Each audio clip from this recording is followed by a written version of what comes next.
육체적 생존과 영원한 영혼 중 하나를 선택해야 하는 날이 온다면 어떨까요? 빵을 사고 청구서를 지불하고 단순히 사회에 존재하는 것이 단 하나의 결정에 달려있는 세상을 상상해 보세요. 하나의 표, 하나의 숫자. 되돌릴 수 없는 충성의 선언. 예수님은 이 순간에 대한 구체적인 경고를 남기셨고 그 결과는 두려운 만큼이나 실제적입니다. 하지만 많은 사람들이 깨닫지 못하는 것이 있습니다. 이 표에 대한 두려움보다 더 강력한 것이 있습니다.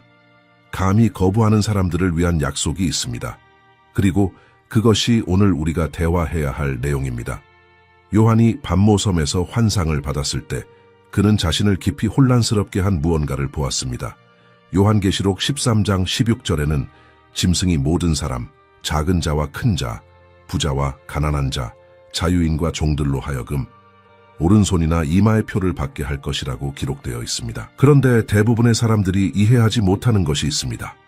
이 표는 단순한 물리적 상징이나 외부적 신분 증명 이상의 것입니다. 그것은 영적 소유권의 선언입니다. 잠시 저와 함께 생각해 보세요. 왜 특별히 오른손과 이마일까요? 히브리 문화와 모든 성경적 전통에서 이 두 장소는 무시할 수 없는 깊은 의미를 담고 있습니다. 오른손은 항상 우리의 행동, 우리의 일, 눈에 보이는 세상에서 우리가 하는 것을 나타냈습니다. 우리는 손으로 건설하고 거래하고 섬깁니다. 반면 이마는 우리의 생각, 우리의 마음, 우리의 의식적인 결정과 가장 깊은 정체성을 나타냅니다. 예언이 이 두 특정 장소를 언급할 때 절대적으로 중요한 무언가를 드러내고 있습니다. 이 표는 당신이 행동하는 방식과 생각하는 방식을 완전히 지배할 것입니다. 당신이 세상에서 물리적으로 할 수 있는 것뿐만 아니라 현실을 생각하고 처리하는 자체 방식까지 변화시키는 완전한 시스템을 상상해 보세요. 우리는 여기서 피상적인 것을 말하는 것이 아닙니다. 표는 완전한 항복을 나타냅니다. 마치 누군가가 이렇게 말하는 것과 같습니다. 당신은 완전히 내게 속합니다. 당신의 행동은 나의 것이고 당신의 생각은 나의 것이며 당신의 충성은 나의 것입니다. 그리고 그것이 정확히 묘사되고 있는 것의 본질입니다. 이제 수세기 동안 인류의 상상력을 괴롭혀 온 숫자에 대해 이야기해 봅시다. 666입니다. 요한계시록 13장 18절은 이것이 한 사람의 숫자라고 말하며 지혜 있는 자들이 계산하도록 초대합니다. 2000년 동안 학자들은 그 의미를 논쟁해 왔습니다. 어떤 이들은 성경에서 숫자 7이 신적 완전함을 나타내고 숫자 6은 7에 미치지 못하여 인간의 불완전함을 나타낸다고 지적합니다. 3번 반복되면 이 불완전함을 최대로 강화합니다. 그것은 인간이 신이 되려고 시도하지만 매번 비참하게 실패하는 것입니다. 하지만 여기에는 훨씬 더 깊은 무언가가 있습니다. 신적 삼위일체를 생각해 보세요. 성부, 성자, 성령. 표는 어두운 삼위일체, 신성의 기괴한 위조를 가져옵니다. 용, 짐승, 거짓 선지자가 악의 삼위일체를 형성하고 숫자 666은 하나님의 완전함에 대한 이 악마적 모방을 나타낼 수 있습니다. 마치 원수가 이렇게 말하는 것과 같습니다. 나도 정체성을 제공할 수 있고 나도 소속감을 제공할 수 있으며 나도 안전을 제공할 수 있다. 하지만 이 모든 것은 유혹으로 쌓인 거짓말입니다. 이 표를 특히 위험하게 만드는 것은 그것이 악한 것으로 알려지지 않을 것이라는 점입니다. 아무도 오늘 짐승의 표를 받으러 오세요 라고 말하는 광고를 보며 깨어나지 않을 것입니다. 아닙니다. 그것은 편리함, 진보 필요성, 집단 안전의 모습으로 위장되어 올 것입니다. 혼돈에 대한 해결책, 위기에 대한 답, 평화로 가는 길로 제시될 것입니다. 그리고 바로 그것이 예수님께서 이 계시를 통해 그토록 긴급하게 우리에게 경고하신 이유입니다. 당신 주변의 모든 사람들이 매우 논리적이고 매우 필요하고 매우 불가피해 보이는 무언가를 받아들이는 세상에서 당신이 살고 있다고 상상해 보세요. 그리고 당신은 그 안에 근본적으로 잘못된 무언가가 있다는 것을 깨닫습니다. 하나님의 자녀로서의 당신의 믿음과 정체성의 핵심을 건드리는 무언가. 표는 단순히 기술의 한 조각이나 행정 시스템이 아닙니다. 그것은 실용성으로 위장된 숭배 행위입니다. 하지만 이것은 이 예언이 드러내는 것의 시작일 뿐입니다. 왜냐하면 이 표 뒤에는 전체 시스템, 세심하게 계획된 전 지구적 권력과 통제의 구조가 존재하기 때문입니다. 그리고 이 시스템이 어떻게 작동하는지 이해하면 모든 것이 당신으로 하여금 현재의 세상을 완전히 다른 눈으로 보게 만드는 방식으로 이해되기 시작합니다. 표는 독립적으로 작동하지 않습니다. 그것은 훨씬 더 크고 훨씬 더 복잡하며 무섭도록 조직된 무언가로 들어가는 입구일 뿐입니다. 요한계시록 13장 17절은 표나 짐승의 이름이나 그 이름의 숫자를 가진 자가 아니면 아무도 사거나 팔 수 없을 것이라고 밝히고 있습니다. 잠시 멈추어 이것을 흡수하세요. 우리는 절대적이고 전 지구적인 경제 통제에 대해 이야기하고 있습니다. 부분적이 아닙니다. 지역적이 아닙니다. 전 지구적입니다. 모든 거래, 모든 금융이동, 모든 상업적 교환이 하나의 중앙 집중화된 필터를 통과하는 시스템을 상상해 보세요. 그것 없이는 음식을 살 수 없습니다. 그것 없이는 집세를 낼 수 없습니다. 일할 수도, 제품이나 서비스를 팔 수도, 단순히 사회에 참여할 수도 없습니다. 그 승인 없이는. 그것은 하나의 단일 시스템에 응축된 인간 생존의 완전한 통제입니다. 그리고 여기 소수만이 깨닫는 것이 있습니다. 이것은 요한이 발명한 새로운 개념이 아닙니다.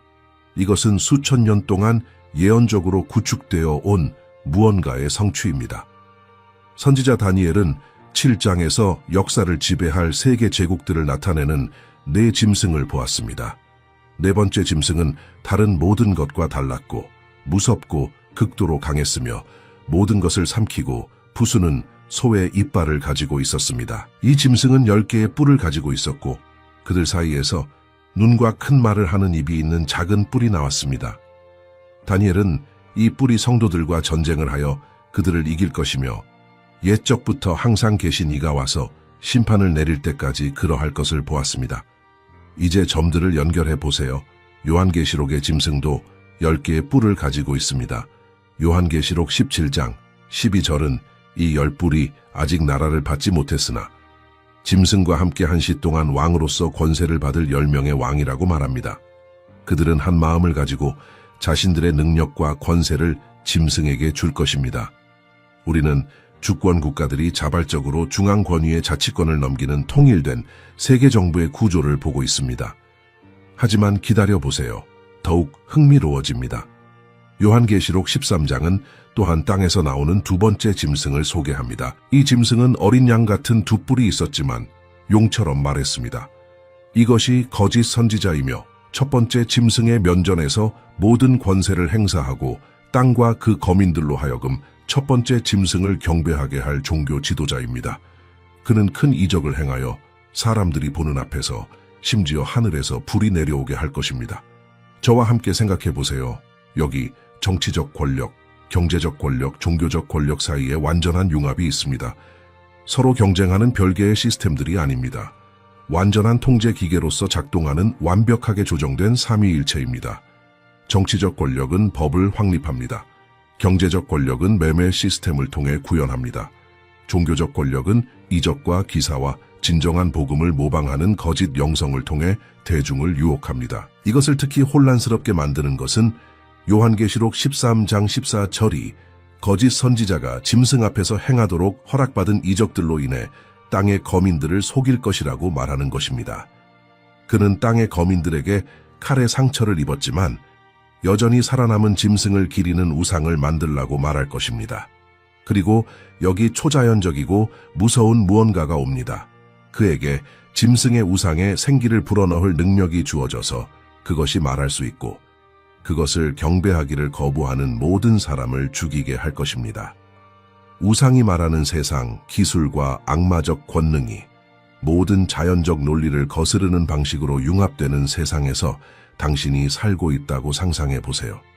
기적들이 일어나지만 하나님께로부터 오지 않는 곳, 카리스마 넘치는 지도자들이 평화, 안전, 번영을 약속하지만 대가는 당신의 영혼인 곳, 이것이 표를 요구할 시스템입니다. 그리고 당신이 현재의 사건들을 볼 때 중앙 집중화된 디지털 화폐로의 움직임, 생체인식 신원 확인 시스템, 마치 단일 정부인 것처럼 문제들을 논의하는 글로벌 거버넌스, 국가 주권을 능가하는 국제 조약을 볼 때 당신은 생각하지 않을 수 없습니다. 벽돌들이 놓이고 있습니다. 기초가 준비되고 있습니다. 하지만 여기 절대적으로 명확해야 할 것이 있습니다. 이 시스템은 당신의 이익을 위해 만들어지지 않았습니다. 그것은 선택을 강요하도록 설계되었습니다. 여기서의 당신의 삶뿐만 아니라 당신의 영혼을 정의할 선택, 그리고 이 선택은 당신이 지금까지 직면한 어떤 경제적이거나 정치적인 결정보다 훨씬 더 깊습니다. 왜냐하면 이 모든 것의 중심에는 피할 수 없는 질문이 있기 때문입니다. 당신은 누구를 경배하겠습니까? 여기서 우리는 이 예언의 고동치는 심장, 모든 것이 수렴하고 더 이상 아무것도 무시될 수 없는 지점에 도달합니다. 짐승의 표는 단순히 경제적 편의나 사회적 순응의 문제가 아닙니다. 근본적으로 그것은 숭배의 행위입니다. 요한계시록 14장 9절은 큰 음성으로 선포합니다. 만일 누구든지 짐승과 그의 우상에게 경배하고 이마에나 손에 그의 표를 받으면 그도 하나님의 진노의 포도주를 마시리라. 여기서 무엇이 말해지고 있는지 알아차리셨나요? 표를 받는 것은 짐승을 경배하는 것과 동등합니다. 별개의 행위들이 아닙니다. 같은 것입니다. 이것은 선택의 본질을 완전히 바꿉니다. 우리는 디지털 결제 시스템이나 현대화된 신원증을 받아들이는 것에 대해 이야기하는 것이 아닙니다. 우리는 영적 충성의 공개적이고 되돌릴 수 없는 선언에 대해 이야기하고 있습니다. 마치 각 사람이 보이지 않는 제단 앞에 서서 질문을 받는 것과 같습니다. 당신은 누구를 섬깁니까? 당신은 누구에게 속합니까? 당신은 당신의 존재를 위해 누구를 신뢰합니까? 그리고 답은 공허한 말로 주어질 수 없습니다. 그것은 영원한 증거로서 당신의 몸에 인장될 것입니다. 예수님의 최후 경고표를 거부하는 사람에게 무슨 일이 일어날까? 2부, 우리가 우리 하나님의 종들의 이마에 인치기까지 땅이나 바다나 나무들을 해하지 말라. 여기 있습니다. 하나님도 인을 가지고 계십니다. 하나님도 그분의 사람들에게 표시하십니다. 차이는 심오하며 이해되어야 합니다. 하나님의 인은 자연적인 눈에는 보이지 않지만 영적 영역에서는 보입니다. 그것은 당신 안에 거하시며 당신을 변화시키고 당신의 성품을 그리스도의 형상으로 빚으시는 성령입니다. 그것은 당신의 마음에 새겨진 진리이며 당신의 손을 통해 작동하는 의입니다. 당신은 그것을 받기 위해 외부 시스템에 복종할 필요가 없습니다. 당신은 믿음과 회개와 예수 그리스도께 완전히 항복함으로써 그것을 받습니다. 반면 짐승의 표는 이 신적 현실의 위조품이며 내적 영적 공허함을 가리기 위해 외적 복종을 요구하는 기괴한 모방입니다. 다니엘서 3장에 나오는 3명의 히브리 청년들을 생각해 보세요. 사드락, 메삭, 아벳느고는 느부갓네살 왕이 세운 금 우상 앞에 절하기를 거부했기 때문에 맹렬히 타는 풀무불에 직면했습니다. 왕이 그들에게 마지막 기회를 주었을 때 그들은 수세기를 거쳐 울려 퍼지는 무언가를 대답했습니다. 우리가 섬기는 우리 하나님이 우리를 맹렬히 타는 풀무불에서 능히 건져내실 것이요 왕의 손에서도 건져내시리이다. 그렇게 하지 아니하실지라도 왕이여 알아주소서. 우리가 왕의 신들을 섬기지도 아니하고 왕이 세우신 금 우상에게 절하지도 아니하리이다. 이것이 다가올 선택의 본질입니다. 그렇게 하지 아니하실지라도 하나님께서 내가 고난받도록 허락하실지라도 내가 모든 것을 잃을지라도 그것이 나의 육체적 생명을 희생할지라도 나는 절하지 않을 것입니다. 나는 경배하지 않을 것입니다. 나는 참 하나님께 대한 나의 충성을 배반하지 않을 것입니다. 그리고 무슨 일이 일어났는지 아십니까? 하나님께서 그들을 구원하셨습니다. 그들은 불 가운데를 걸었지만 타지 않았습니다. 그러나 여기 중요한 요점이 있습니다. 그들은 자신들이 구원받을지 알기 전에 충실하게 남기로 결정했습니다. 순종은 결과에 달려있지 않았습니다. 충실함은 조건부가 아니었습니다. 요한계시록 20장 4절은 예수의 증거와 하나님의 말씀으로 인하여 목배임을 당한 자들, 짐승과 그의 우상에게 경배하지 아니하고 이마와 손에 그의 표를 받지 아니한 자들을 보여줍니다. 그들이 살아서 그리스도와 더불어 1000년 동안 왕 노릇했습니다. 이들은 육체적 감금을 의미할지라도 영적 자유를 선택한 사람들입니다. 일시적 생명을 희생할지라도 영원한 생명을 선택했습니다. 이것은 인간이 직면할 수 있는 가장 중요한 선택입니다. 정치에 관한 것이 아닙니다. 경제에 관한 것이 아닙니다. 어떤 시스템이 더 잘 작동하는가에 관한 것이 아닙니다. 그것은 숭배에 관한 것입니다. 궁극적인 충성에 관한 것입니다. 모든 것이 위태로울 때 당신이 신뢰를 어디에 두는가에 관한 것입니다. 그리고 여기 당신이 이해해야 할 것이 있습니다. 이 선택은 당신의 지상 생활에 실제하고 즉각적인 결과를 가져올 것입니다. 우리가 정직하고 용기 있게 검토해야 할 결과들, 표를 받기를 거부하는 사람들에게 무슨 일이 일어날지에 대해 절대적으로 현실적이 됩시다. 성경은 이 현실의 가혹함을 숨기지 않습니다. 요한계시록 13장 17절은 분명하게 선언합니다. 누구든지 이 표나 그 짐승의 이름이나 그 이름의 수를 가진 자 외에는 매매를 못하게 하니. 이것은 완전한 경제적 배제를 의미합니다. 부분적이 아닙니다. 완전합니다. 내일 아침에 일어나서 당신의 은행 계좌가 차단되었다는 것을 발견한다고 상상해 보세요. 당신의 카드가 작동하지 않습니다. 당신은 아무것도 지불할 수 없습니다. 슈퍼마켓에 가지만 당신의 돈은 받아들여지지 않습니다. 일하려고 하지만 당신이 시스템에 등록되지 않았다는 것을 발견합니다. 당신의 고용주는 법적으로 당신에게 급여를 지불하는 것이 금지됩니다. 당신은 집을 빌릴 수도, 약을 살 수도, 음식을 구입할 수도, 교통비를 지불할 수도 없습니다. 당신은 즉시 경제적 추방자가 됩니다. 마치 당신이 공식 세계에서 존재하기를 멈춘 것과 같습니다. 그러나 경제적 배제는 시작에 불과합니다. 요한계시록 13장 15절은 짐승의 우상에게 경배하기를 거부하는 자들이 죽임을 당할 것이라고 경고합니다. 우리는 정부가 승인한 조직적 박해에 대해 이야기하고 있습니다. 그림자 속에 숨겨진 무언가가 아닐 것입니다. 그것은 공식 정책이 될 것입니다. 수색이 있을 것입니다. 밀고가 있을 것입니다. 저항자들을 넘기는 자들을 위한 보상이 있을 것입니다. 가족이 분열될 것입니다. 평생의 친구들이 서로에게 등을 돌릴 것입니다. 예수님께서 마태복음 10장 21절에서 경고하셨듯이 형제가 형제를 죽음에 넘겨주고 아버지가 자식을 죽음에 넘겨주며 자식들이 부모를 대적하여 죽게 하리라. 이것의 심리적 압박을 생각해 보세요. 당신은 자녀들의 눈을 바라보며 굶주림을 볼 것입니다. 두려움을 볼 것입니다. 그리고 당신 아내 목소리가 속삭일 것입니다. 당신이 해야 할 일은 표를 받는 것뿐이라고, 간단한 결정이면 이 모든 고통이 끝난다고, 당신의 자녀들이 먹을 수 있다고, 당신은 다시 일할 수 있다고, 삶이 정상으로 돌아온다고, 그것은 단지 작은 상징일 뿐이라고, 그것은 단지 거래일 뿐이라고, 그것은 단지 실용성으로 위장된 숭배입니다. 그리고 바로 거기에 가장 잔인한 시험이 있습니다. 사회 전체가 당신에게 등을 돌릴 것입니다. 당신은 공동선을 생각하지 않는다는 이유로 이기적이라고 불릴 것입니다. 종교적 극단주의로 비난받을 것입니다. 사람들은 당신이 인류의 생존보다 오래된 신념을 우선시한다고 말할 것입니다. 서사는 당신을 이야기의 악당으로 보이게 하기 위해 구축될 것입니다. 그리고 당신이 오래 저항할수록 압박은 더욱 강렬해질 것입니다. 당국뿐만 아니라 시스템을 받아들였고, 당신이 왜 똑같이 하지 않는지 이해할 수 없는 평범한 사람들로부터도. 그러나 기다려보세요. 왜냐하면 여기 잊혀질 수 없는 무언가가 있기 때문입니다. 하나님은 그분의 충성스러운 종들이 불가능한 상황에서 그분을 신뢰하도록 부름받았을 때 결코 그들을 버리지 않으셨습니다.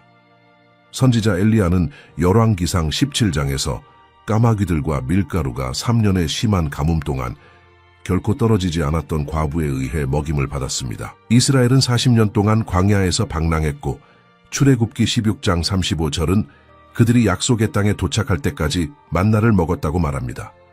빵이 말 그대로 매일 아침 하늘에서 내렸습니다. 예수님은 마태복음 6장 25절과 26절에서 가르치셨습니다. 그러므로 내가 너희에게 이르노니 목숨을 위하여 무엇을 먹을까, 무엇을 마실까, 몸을 위하여 무엇을 입을까 염려하지 말라. 목숨이 음식보다 중하지 아니하며 몸이 의복보다 중하지 아니하냐. 공중의 새를 보라. 심지도 않고 거두지도 않고 창고에 모아들이지도 아니하되 너희 하늘 아버지께서 기르시나니 너희는 이것들보다 귀하지 아니하냐. 네, 실제하는 고난이 있을 것입니다. 네, 구체적인 손실이 있을 것입니다. 네, 어떤 이들은 자신의 피로 믿음을 증거할 것입니다. 그러나 여기 모든 지상의 공포를 초월하는 진리가 있습니다. 이 결과들은 일시적입니다. 짐승의 표는 지상의 경제를 통제할 수 있지만 하늘의 보물은 만질 수 없습니다. 몸을 죽일 수는 있지만 영혼을 파괴할 수는 없습니다. 그리고 충실하게 남아있고 무릎 꿇기를 거부하고 배반하는 것보다 고난받기를 선택하는 자들을 위해 어떤 지상의 희생도 비교하면 작게 보이게 만드는 약속들이 있습니다. 이제 우리는 공포를 승리로, 절망을 흔들리지 않는 희망으로 변화시키는 부분에 도달합니다. 왜냐하면 하나님은 보상을 제공하지 않고 희생을 요구하지 않으시기 때문입니다. 그분은 반대편에서 비교할 수 없는 영광을 약속하지 않고 자녀들을 고난으로 부르지 않으십니다.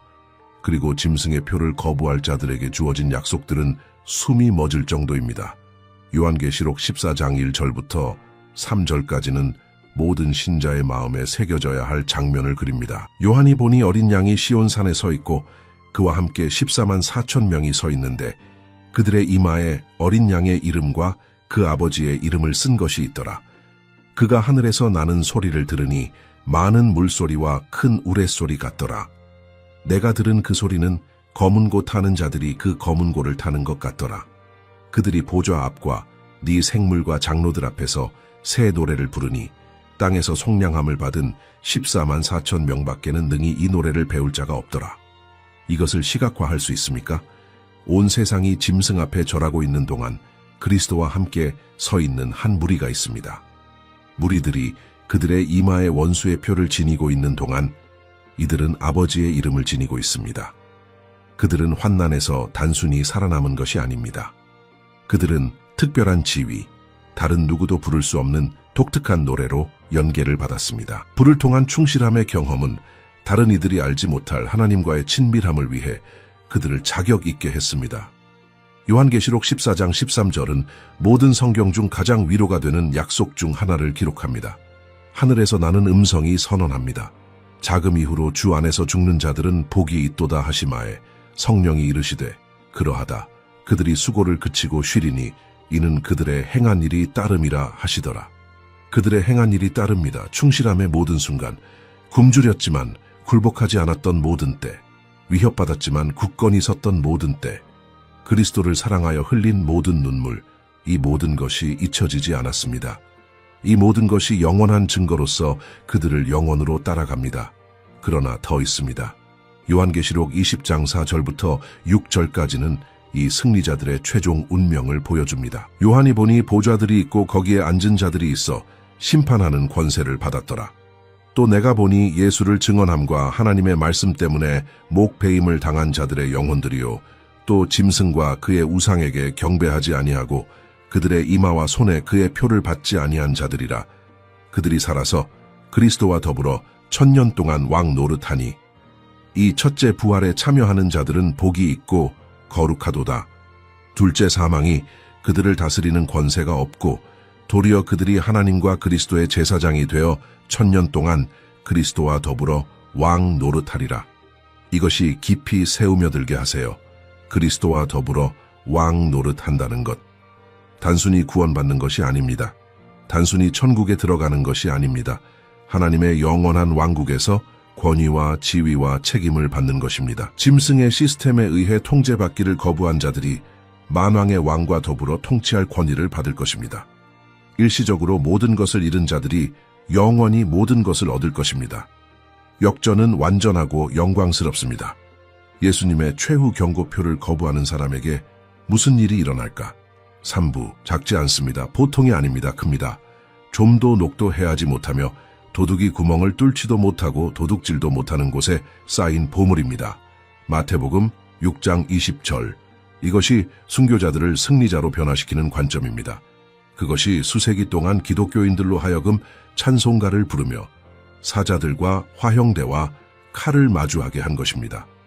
그들은 현재의 고난 너머를 보았습니다. 그들은 대가를 따져보았고 미래의 영광이 가볍고 잠시 받는 환난을 비교할 수 없이 능가한다는 것을 발견했습니다.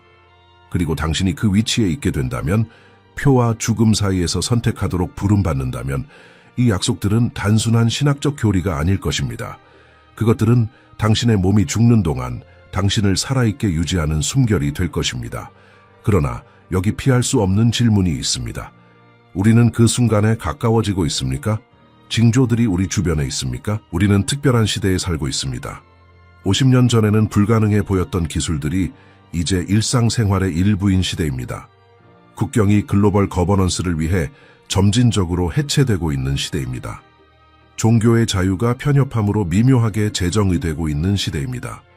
그리고 당신이 영적 분별력으로 본다면 우리가 연구한 예언들과 혼란스러운 유사점들을 보지 않을 수 없습니다. 경제적 측면부터 시작합시다. 지난 수십 년 동안 우리는 물리적 화폐에서 디지털 거래로의 대규모 전환을 목격했습니다. 신용카드, 은행 송금, 근접 결제, 암호화폐, 그리고 이제 전 세계의 정부들이 중앙 집중화된 디지털 화폐를 개발하고 있습니다. 비트코인과 같은 분산된 암호화폐가 아닙니다. 모든 거래가 감시하고 통제하고 심지어 결제를 차단할 수 있는 중앙은행을 통과하는 시스템입니다. 상상해 보세요. 정부가 당신이 쓰는 모든 푼돈, 어디서 쓰는지 누구와 거래하는지 볼 수 있는 시스템. 클릭 한 번으로 당신이 어떤 정책이나 규정을 위반하면 당신의 돈 사용 능력을 동결시킬 수 있는 시스템. 저는 선정주의를 하는 것이 아닙니다. 이것은 음모론이 아닙니다. 여러 국가들이 이미 이러한 디지털 화폐를 테스트하고 있습니다. 그리고 항상 제시되는 정당화는 편리함, 효율성, 범죄 퇴치입니다. 하지만 구축되고 있는 인프라는 정확히 요한계시록 13장이 묘사하는 종류의 완전한 경제 통제입니다. 이제 디지털 신원을 고려하세요. 얼굴 인식 기술이 도처에 있습니다. 지문 홍채, 심지어 걸음걸이 패턴의 생체 인식 판독. 일부 국가들은 이미 당신의 행동이 감시되고 점수가 매겨져 서비스, 여행, 고용 기회에 대한 접근을 결정하는 사회 신용 시스템을 구현했습니다. 당신은 수능에 대해 보상받고 일탈에 대해 처벌받습니다. 깊이 생각해 보세요. 이것은 단순한 감시가 아닙니다. 국가적 규모의 행동 조건화입니다. 여러 국가에서 신원 확인, 결제, 서비스 접근을 위해 피부 아래에 칩을 이식하자는 진지한 제안들이 있습니다. 어떤 이들은 그것이 불가피한 미래라고 주장합니다. 단순히 기술 진화라고. 그러나 당신이 예언을 할 때, 무엇이 오고 있는지 이해할 때, 당신은 이런 것들을 다른 눈으로 봅니다. 당신은 전 지구적 표 시스템을 구현하는 데 필요한 기술이 이미 존재한다는 것을 깨닫습니다. 인프라가 준비되어 있습니다. 단지 대중에게 구현을 받아들일 만하게 만들 위기만 부족할 뿐입니다. 그리고 단지 기술만이 아닙니다. 통일된 거버넌스를 향한 글로벌 움직임을 관찰하세요. 주권 국가들에 대한 권위가 증가하는 국제 기구들, 국내법을 능가하는 조약들, 글로벌 법원, 글로벌 군대, 글로벌 보건정책, 기후변화, 경제에 대한 논의들, 언어는 항상 통합, 협력, 공동선에 관한 것입니다. 그리고 이러한 우려들에는 정당한 측면들이 있습니다. 하지만 당신이 예언적 그림 전체를 볼 때 당신은 한 조각씩 조립되고 있는 세계 정부의 구조를 인식합니다. 종교적 박해도 놀라운 속도로 증가하고 있습니다. 많은 곳에서 20년 전에는 완전히 정상이었던 기독교적 표현들이 이제 혐오 발언으로 낙인 찍힙니다. 교회와 기독교인들에게 성경과 직접적으로 모순되는 이데올로기에 동의하도록 강요하려는 압력이 증가하고 있습니다. 그리고 기독교인들이 거부하면 그들은 일자리를 잃고 벌금을 물고 일부는 심지어 투옥됩니다. 종교의 자유는 당신의 머릿속에서는 원하는 것을 믿을 수 있지만 그 신념들이 누군가를 불쾌하게 한다면 공개적으로 그것에 따라 살 수 없다로 재정의되고 있습니다. 마태복음 24장 42 절은 우리에게 말합니다. 그러므로 깨어있으라 어느 날에 너희 주가 임할는지 너희가 알지 못함이니라. 예수님은 우리에게 날짜를 추측하라고 부르지 않으셨습니다. 그분은 우리에게 정확한 달력을 주지 않으셨습니다. 하지만 그분은 우리에게 경계하고 시대의 징조들을 분별하라고 부르셨습니다. 그리고 징조들은 강화되고 있습니다. 여기 중요한 균형이 있습니다. 우리는 모든 새로운 앱이나 기술에서 짐승의 표를 보며 끊임없는 편집증 속에 살아서는 안 됩니다. 그것은 히스테리이지 분별이 아닐 것입니다. 하지만 우리는 또한 순진하거나 영적으로 잠들어 있을 수 없으며 최종 사건들을 위한 무대가 준비되고 있다는 증거를 무시할 수 없습니다. 지혜는 경보주의자가 되지 않으면서 경계하고 마비되지 않으면서 준비되어 있는 것입니다. 문제는 표가 내일 올 것인가, 100년 후에 올 것인가가 아닙니다. 문제는 만약 오늘 온다면 당신은 준비되어 있겠습니까? 당신의 믿음은 충분히 깊이 뿌리 내려져 있습니까? 그리스도와의 관계는 충분히 실제합니까? 당신 주변의 모든 것이 무너질 때 저항할 만큼 당신의 확신이 충분히 강합니까? 왜냐하면 이러한 특정 사건들이 언제 펼쳐지든 관계없이 현실은 이것이기 때문입니다. 우리 각자는 충성심의 시험에 직면할 것입니다. 우리 각자는 편의와 확신 사이에서, 사회적 수용과 하나님께 대한 순종 사이에서 선택해야 하는 순간들에 도달할 것입니다. 그리고 그 순간을 위한 준비는 위기가 도착할 때 일어나는 것이 아닙니다. 그것은 지금 오늘 아무도 보지 않을 때 당신이 하는 충실함의 작은 선택 하나하나에서 일어납니다. 우리는 아마도 이 여정을 시작한 이래로 당신의 마음속에 메아리치고 있을 질문에 도달했습니다. 나는 지금 무엇을 해야 합니까? 이렇게 거대하고 이렇게 결정적이고 내 통제를 넘어서는 무언가를 어떻게 준비합니까? 답은 그 단순함으로 당신을 놀라게 할 수 있지만 오해하지 마세요.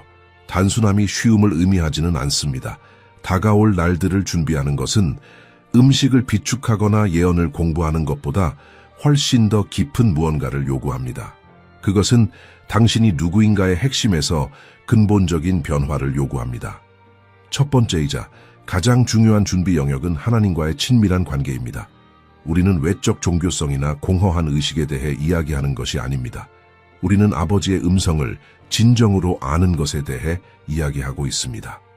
예수님은 요한복음 10장 27절에서 그분의 양들은 그분의 음성을 듣고 그분은 그들을 아시며 그들은 그분을 따른다고 말씀하셨습니다. 혼란이 정점에 이를 때, 카리스마 넘치는 지도자들이 이적과 기사를 행하고 있을 때, 수능에 대한 압박이 압도적일 때, 예수님의 음성을 친밀하게 아는 사람들만이 진리와 속임수를 분별할 수 있을 것입니다. 이 친밀함을 어떻게 발전시킵니까? 의무가 아닌 영적 호흡으로서의 기도를 통해서입니다. 데살로니가전서 5장 17절은 우리에게 쉬지 말고 기도하라고 명령합니다. 이것은 문자 그대로 하루 24시간 무릎을 꿇고 있는 것을 의미하지 않습니다. 그것은 하나님의 임재에 대한 지속적인 의식을 배양하고 하루 종일 그분과 대화하고 모든 생각, 모든 결정, 모든 감정을 그분 앞에 가져오는 것을 의미합니다. 성령께서 말씀하실 때와 그것이 단지 당신 자신의 생각이거나 더 나쁘게는 원수의 속이는 속삭임일 때를 인식하는 법을 배우는 것이 바로 이 지속적인 교제에서입니다. 두 번째 필수 영역은 하나님의 말씀에 깊이 뿌리내리는 것입니다. 시편 119편 11절은 선언합니다. 내가 주께 범죄하지 아니하려 하여 주의 말씀을 내 마음에 두었나이다. 그것이 주의 말씀을 읽었나이다. 나 주의 말씀에 대한 설교를 들었나이다 라고 말하지 않는다는 것을 주목하세요. 마음에 두었다고 말합니다. 성경에 대한 피상적 지식과 말씀이 위기의 순간에 자동 반응이 될 만큼 깊이 당신 안에 뿌리내려진 것 사이에는 엄청난 차이가 있습니다. 예수님께서 광야에서 시험을 어떻게 맞서셨는지 생각해 보세요. 마태복음 4장은 사탄의 모든 공격에 예수님께서 기록되었으대로 응답하셨음을 보여줍니다. 그분은 멈춰서 두루마리를 참고할 필요가 없었습니다. 말씀이 그분 안에 있었습니다. 당신이 인생에서 가장 중요한 선택 앞에 있을 때, 압박이 견딜 수 없을 때, 당신은 구절들을 검색하거나 신학적 주석을 참고할 시간이 없을 것입니다. 당신을 지탱할 진리는 당신이 이미 암기하고 묵상하고 살았고 당신의 존재의 일부로 만든 것입니다. 준비의 세 번째 차원은 진정한 믿음의 공동체를 강화하는 것입니다. 히브리서 10장 24절과 25절은 우리를 서로 돌아보아 사랑과 선행을 격려하며 모이기를 패하지 말고 오직 권하여 그날이 가까움을 볼수록 더욱 그리하자고 권면합니다. 환난 동안 사회적 압박은 원수의 가장 효과적인 무기 중 하나가 될 것입니다. 당신은 당신 곁에 굳건히 설 형제 자매들이 필요할 것입니다. 당신이 약해질 때 당신을 격려하고 당신이 힘이 없을 때 당신을 위해 기도할 사람들이 필요할 것입니다. 예수님의 최후 경고표를 거부하는 사람에게 무슨 일이 일어날까? 마부, 돈을 잃더라도 정직을 선택할 때, 조롱을 받더라도 성경적 원칙을 옹호할 때, 아무도 보지 않는 작은 일들에서 하나님께 순종할 때 말입니다.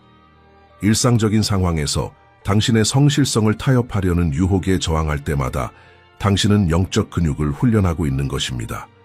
인기보다 진리를, 편의보다 정의를 선택할 때마다 당신은 최후의 불에서 시험받을 성품을 쌓고 있는 것입니다. 순교자들은 그들의 죽음의 날에 순교자가 된 것이 아닙니다. 그들은 그것에 앞선 수천 개의 작은 충실함의 선택들에서 순교자가 되었습니다. 다섯 번째 중요한 차원은 물질적인 것들에 대한 집착을 버리는 것입니다. 예수님은 마태복음 6장 24절에서 한 사람이 두 주인을 섬기지 못할 것이니 혹 이를 미워하고 저를 사랑하거나 혹 이를 중히 여기고 저를 경히 여김이라. 너희가 하나님과 재물을 겸하여 섬기지 못하느니라고 경고하셨습니다. 짐승의 시스템이 모든 경제를 통제할 때 물질적 안전, 편안함, 돈이 제공하는 지위에 깊이 집착하는 사람들은 표를 받으려는 유혹이 거의 저항할 수 없음을 발견할 것입니다. 지금 급진적인 관대함을 실천하기 시작하세요. 저축에 의존하는 대신 공급을 위해 하나님을 신뢰하는 법을 배우세요. 단순하고 필요한 것으로 만족함을 발전시키세요. 빌립보서 4장 11절과 12절이 이것을 완벽하게 포착합니다. 바울이 말하기를 내가 어떠한 형편에든지 자족하기를 배웠노니 나는 비천에 처할 줄도 알고 풍부에 처할 줄도 알아. 모든 일, 곧 배부름과 배고픔과 풍부와 궁핍에도 처할 줄 아는 일체의 비결을 배웠노라. 이 만족은 수동성이 아닙니다. 그것은 당신의 삶이 외부 상황에 달려있지 않고 하나님의 신실하심에 달려있다는 깊은 신뢰입니다. 여섯 번째이자 아마도 가장 도전적인 준비 영역은 모든 것을 잃을 의지가 있는 것입니다. 예수님은 누가복음 14장 26절에서 직접적으로 말씀하셨습니다. 물은 내게 오는 자가 자기 부모와 처자와 형제와 자매와 더욱이 자기 목숨까지 미워하지 아니하면 능히 내 제자가 되지 못하고, 이 언어는 우리의 현대적 감성을 충격에 빠뜨리지만 요점은 분명합니다. 그리스도에 대한 충성과 다른 어떤 것에 대한 충성 사이에 갈등이 생길 때 그리스도가 이겨야 합니다. 항상. 이것은 당신이 가족을 깊이 사랑하지 않는다는 의미가 아닙니다. 그것은 당신이 하나님을 지고하게 사랑한다는 의미입니다. 그리고 이 사랑의 위계는 극단적인 상황에서 시험받기 전에 당신의 마음속에 확립되어 있어야 합니다. 왜냐하면 당신의 아내, 자녀, 부모가 함께 살아남을 수 있도록 표를 받기만 하라고 간청할 때 그들에 대한 자연스러운 사랑이 원수가 당신에게 사용할 가장 강력한 도구가 될 것이기 때문입니다. 오직 이미 확립되고 시험된 하나님에 대한 더 큰 사랑만이 당신 존재의 모든 섬유가 예라고 외치고 있을 때조차 아니오라고 말할 수 있게 할 것입니다. 최종적이며 다른 모든 것을 관통하는 준비는 내일이 선택의 날인 것처럼 오늘을 사는 것입니다. 편집증이나 불안 속에서가 아니라 거룩한 경계 속에서. 로마서 13장 11절과 12절은 우리에게 말합니다. 또한 너희가 이 시기를 알거니와 자다가 깰 때가 벌써 되었으니 이는 이제 우리의 구원이 처음 믿을 때보다 가까웠음이라. 밤이 깊고 낮이 가까웠으니 그러므로 우리가 어둠의 일을 벗고 빛의 갑옷을 입자. 매일이 당신의 믿음을 강화하고 성품을 정화하고 하나님에 대한 의존을 깊게 할 선물입니다. 그리고 최후의 순간이 올 때 당신은 예언을 암기했기 때문이 아니라 모든 것 위에 하나님을 자연스럽게 선택하는 유형의 사람이 되었기 때문에 준비될 것입니다. 짐승의 표에 대한 예수님의 최후 경고는 우리를 두려움으로 마비시키기 위해 주어진 것이 아니라 지혜로 준비시키기 위해 주어졌습니다. 인류 역사에서 선택이 명백해질 순간이 올 것입니다. 회색 지대가 없을 것이며 모든 사람이 공개적으로 자신의 충성을 선언해야 할 것입니다. 그리고 그 순간이 올 때 그리스도를 진정으로 아는 사람들, 진정한 믿음의 견고한 반석 위에 삶을 세운 사람들은 굳건히 설 것입니다. 그들 스스로가 더 강하기 때문이 아니라 무한히 더 강한 분께 닮아있기 때문입니다. 표는 경제를 통제할 수 있지만 영원한 왕에게 속한 영혼들은 만질 수 없습니다. 짐승은 몸을 위협할 수 있지만 성령으로 인친 영들은 파괴할 수 없습니다. 그리고 먼지가 가라앉을 때, 모든 역사가 완전히 펼쳐질 때 순응주의자들이 아니라 충실한 자들이 승리의 면류관을 쓰고 하나님의 보좌 앞에 서 있을 것입니다. 이 메시지가 당신의 마음을 만졌다면 당신 자신의 영적 준비에 대한 성찰을 불러일으켰다면 이것을 당신만을 위해 간직하지 마세요. 친구들, 가족, 교회와 이 비디오를 공유하세요. 왜냐하면 이것들은 미래 사건들에 대한 단순한 먼 예언이 아니기 때문입니다. 이것들은 현재의 충실함에 대한 긴급한 부르심입니다. 아직 시간이 있는 동안 지금 당신의 믿음을 강화하세요. 선택이 아직 평화롭게 이루어질 수 있는 동안 지금 그리스도와의 관계를 깊게 하세요. 그리고 댓글로 남겨주세요. 당신은 다가올 날들을 위해 영적으로 어떻게 준비하고 있습니까? 하나님은 이 메시지를 통해 당신에게 어떻게 말씀하고 계십니까? 대화의 공간, 상호 격려의 공간, 믿음 안에서의 집단적 성장의 공간을 만듭시다. 여기서 멈추지 마세요. 이 채널은 삶을 변화시키는 깊은 성경적 진리로 당신을 장비시키기 위해 존재합니다. 어떤 콘텐츠도 놓치지 않도록 구독하고 알림을 활성화하세요. 마지막 날들에 대한 신적 계시의 모든 측면을 탐구하는 종말 예언에 대한 완전한 재생 목록을 시청하세요. 그리고 채널의 다른 비디오들을 탐색하세요. 각각이 그리스도와의 당신의 걸음을 강화하기 위해 기도와 헌신으로 만들어졌기 때문입니다. 하나님께서 당신을 축복하시고 보호하시고 무엇이 오든 충실하게 남을 흔들리지 않는 용기를 주시기를 기도합니다. 다음 비디오에서 만나요. 그리고 기억하세요. 최후의 승리는 끝까지 충실하게 남는 자들의 것입니다.